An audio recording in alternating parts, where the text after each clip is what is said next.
Histoire bouddhiste, le fils du notable. Vasita et l'oiseau divin. Histoire extraite du Dhammanuccanidana Sutra, chapitre 38, Histoire de Vasita. Il y a très longtemps, dans une ville prospère, vivait un notable extrêmement riche nommé Shilisi. Âgé, il eut enfin un fils. L'enfant était d'une beauté extraordinaire et d'une intelligence remarquable. Toute la famille débordait de joie et fit venir un physionomiste pour choisir le nom de l'enfant. Le physionomiste demanda « Y a-t-il eu des signes de bon augure à sa naissance ?» Le notable répondit « Mon épouse était auparavant lente à s'exprimer, mais depuis qu'elle porte cet enfant, son éloquence est devenue extraordinaire, bien au-delà de la normale. » L'enfant fut alors nommé Vasita. En grandissant, Vasita se distingua par ses talents exceptionnels. Mais un jour, lors d'une sortie, il aperçut une jeune femme d'une troupe de théâtre, au visage délicat et gracieux. Il en tomba immédiatement amoureux. De retour chez lui, il supplia ses parents de demander sa main. Mais ceux-ci firent une objection. « Nous sommes une famille noble et elle est la fille d'un comédien. Nos conditions sociales sont incompatibles. » Pourtant, Vasita était résolu et déclara même « Si je ne peux l'épouser, je préfère mourir. » Devant son insistance, les parents n'eurent d'autre choix que d'envoyer quelqu'un faire la demande. La famille de la jeune femme posa une condition, s'il maîtrise tous les arts du chant, de la danse et de l'acrobatie, et s'il réussit une représentation devant le roi, nous accepterons ce mariage.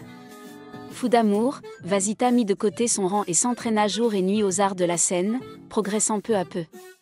Bientôt, le roi organisa un grand festival de spectacles.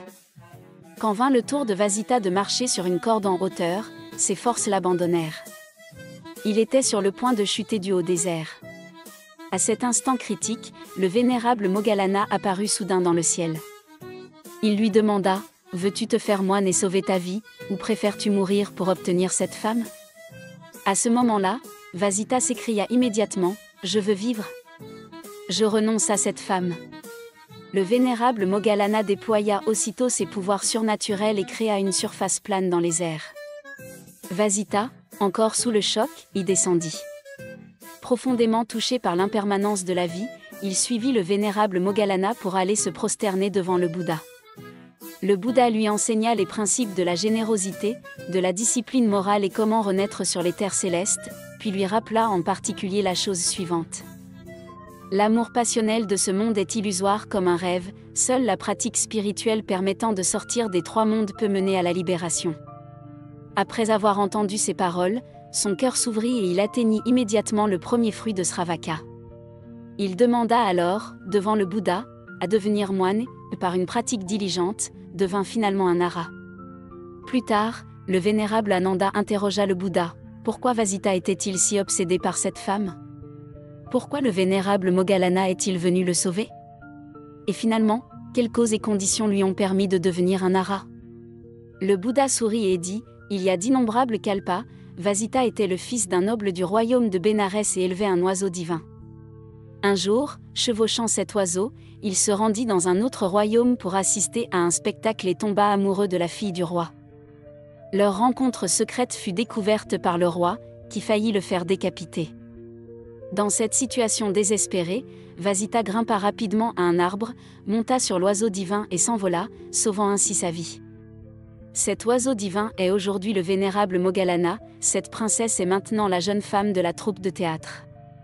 Leur attachement amoureux passé les a fait se rencontrer à nouveau dans cette vie, et grâce à la bonté qu'il avait montrée en élevant l'oiseau divin dans une vie antérieure, Vasita a été sauvée une fois de plus et a trouvé la paix. Le Bouddha ajouta, si Vasita est intelligent dans cette vie et a atteint le fruit de Sravaka, c'est parce qu'il a autrefois fait des offrandes à un Bouddha solitaire, Pratyeka-Buddha, en formulant le vœu, puissé-je à l'avenir rencontrer un maître encore plus exceptionnel, entendre les enseignements merveilleux infinis, et finalement atteindre moi-même l'illumination. Ce vœu vertueux s'est maintenant pleinement réalisé.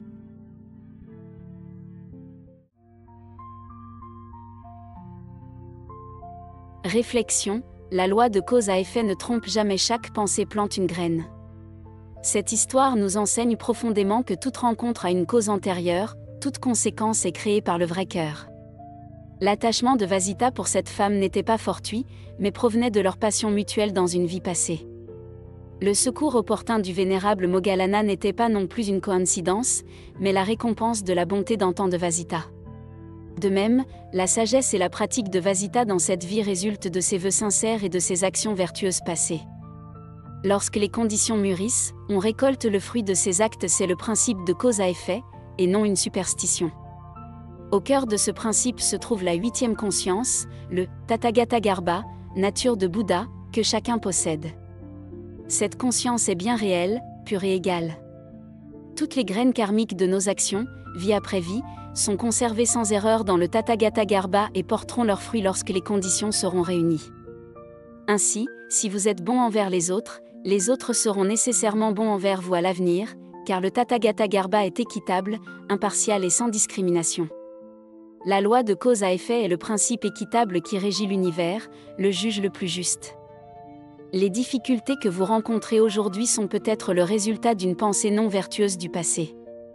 La graine de bienveillance que vous plantez en ce moment produira plus tard des conséquences pures et paisibles. En réalité, nous vivons tous, à chaque instant, dans notre propre scénario karmique écrit par notre Tathagata Garbha. Dès aujourd'hui, vous pouvez œuvrer de tout cœur pour les fruits vertueux de demain.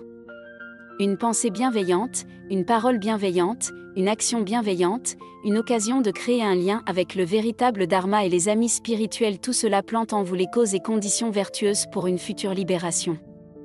Puissions-nous tous, comme Vasita, rencontrer de bonnes circonstances dans nos égarements, et après l'illumination, écouter, réfléchir et pratiquer la voie pour atteindre la libération en croyant profondément en la loi de cause à effet, en protégeant nos pensées avec soin, et en faisant éclore des lotus à chaque pas.